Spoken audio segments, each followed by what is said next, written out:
Begin tonight with Danielle Pletka, Senior Fellow at the American Enterprise Institute, and Michael K. Farr, President and CEO of the wealth management firm Farr, Miller and Washington. Also author of the book, Restoring Our American Dream, The Best Investment. Michael, you are known as Mr. Calm. In times of crisis, you are called upon to provide this commentary. Am I being too alarmist in what I have laid out? I don't think you're being too alarmist, Leland. We only have the full faith and credit and trust of the world that we've earned over centuries. And as every one of our grandparents probably said in one way or another, you know, it takes a lifetime to build a reputation and about 20 minutes to destroy it. So if you were going to loan me money, you would want to know a couple of things. One, you'd want to know if I could pay you back somehow, whether you liked the project or whatever it was I was doing. And then the other thing you would look at and have to say is, do I trust this guy?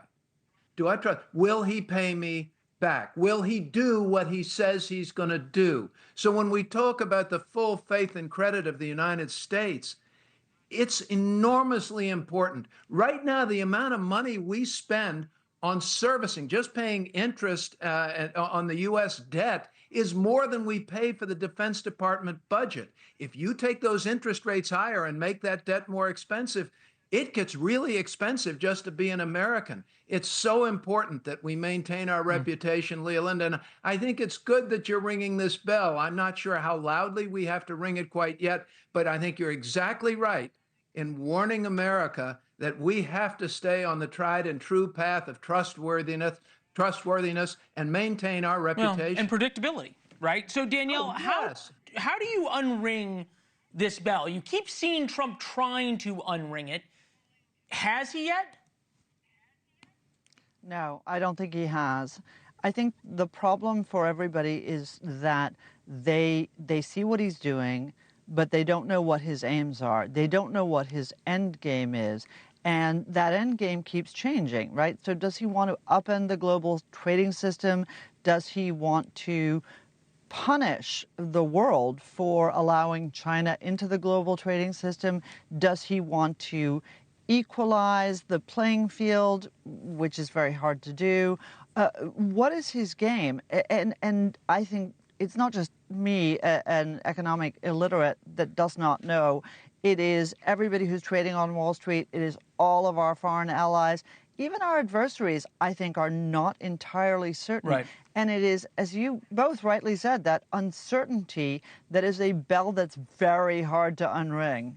Yeah, Donald Trump always talks about the power of his unpredictability, and his supporters will say that being willing to be seen as crazy was very useful to him in his first term. And something interesting is happening in America, that there is a shift now, I think you could almost say, between Wall Street and Main Street. Roughly, what is it, 50% of Americans don't hold stocks or have what you'd call exposure to the stock market, and they are quickly coming to the side of Donald Trump. Here's CNN's take.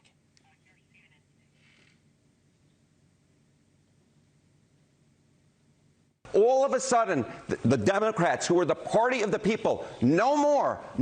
We get a tie on this question, on a question that has traditionally overwhelmingly been a Democratic advantage. Which party cares more for the needs of people like you? It's truly something I would not have expected to see, especially after this tariff war had begun.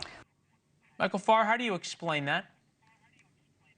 I think people get worried when they don't know what tomorrow's going to bring, when they don't know what the future is, when we don't have any predictability. Yeah, but right, okay, I get you, though. But Donald Trump is getting more people to say that he cares about people like them. Is he tapping into an anger on Main Street and the rest of America that all of us who sit around and talk about these highbrow ideas don't understand?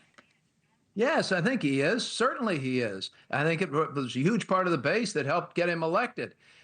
We've seen a huge disparity in incomes, and whether the people who have property and whether they own homes and whether they have stocks and all of those things, those people have gotten wealthy. A lot of the country hasn't gotten wealthy. They can't afford the life that they're living. And the biggest irony and the big shame here is that when these tariffs and as these tariffs are progressing, prices are going up and will be unaffordable by precisely the group that's beginning to support him more. Thanks for watching. Go to joinnn.com to find NewsNation on your television provider. And don't forget to click the red subscribe button below to get more of NewsNation's fact-driven, unbiased coverage.